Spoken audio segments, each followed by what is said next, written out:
Isinusulong ng Eco-Waste Coalition ang paghihigpit sa pagbebenta ng silver jewelry cleaner na may sangkap na nakalalasong cyanide. Malaya raw kasing na ibibenta ang ganitong uri ng kemikal pati na sa mga bangketa. May report si Tina Panganiban Perez.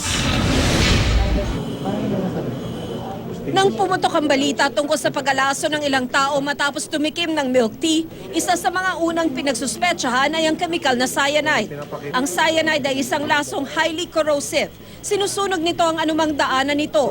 Posible rin itong makamatay at makasira ng kalikasan. Noong 2010, naglabas ng joint advisory ang Department of Health at Department of Environment and Natural Resources na nagbabawal sa pagbebenta ng hindi rehistrado at hindi lisensyadong silver cleaner solutions. Ang mga lalabag, maaaring makulong ng 6 na buwan hanggang 5 taon at pagbultahin ng hindi bababa sa 1,000 piso.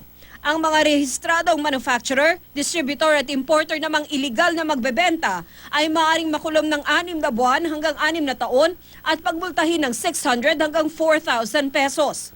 12 hanggang 20 years naman ang kulong sa sino mang magpapasok o tutulong na magpasok at magtago ng iligal na substance sa bansa. Pero nitong Sabado, nag-ikot ang Eco-Waste Coalition sa Divisoria at Quiapo kung saan nakabili pa sila ng mga silver jewelry cleaner sa halagang 10 hanggang 60 piso kada lalagyan. Isa nga dito ay may nakalagay pa nga na made in China. Bagamat walang nakalagay, hindi kompleto yung kanyang product information. Ang isang klase ng silver cleaner, kulay pink. Pero karamihan, doble delikado dahil mapagkakamalang tubig.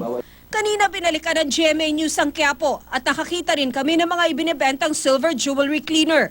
Kaya ang Eco-Waste Coalition, isinusulong ang pagpapatupad sa isang draft order ng DOH kasama ang DENR at DILG para utusan ng pulisyang hulihin ng mga lalabag, parusahan ng mga ito at hayaan ng mga lokal na pamahalaang magpasa ng mga ordinansa para mapalakas ang batas. Ang pag-penalize doon sa mga nagtitinda at patuloy na pag-produce ng ganitong klaseng produkto, itong silver jewelry cleaners.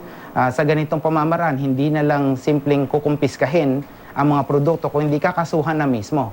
At makukulong yung mga nagtitinda, lalong-lalo na yung nagmamanufacture ng ganitong klaseng produkto. Tina Panganiban Perez, GMA News.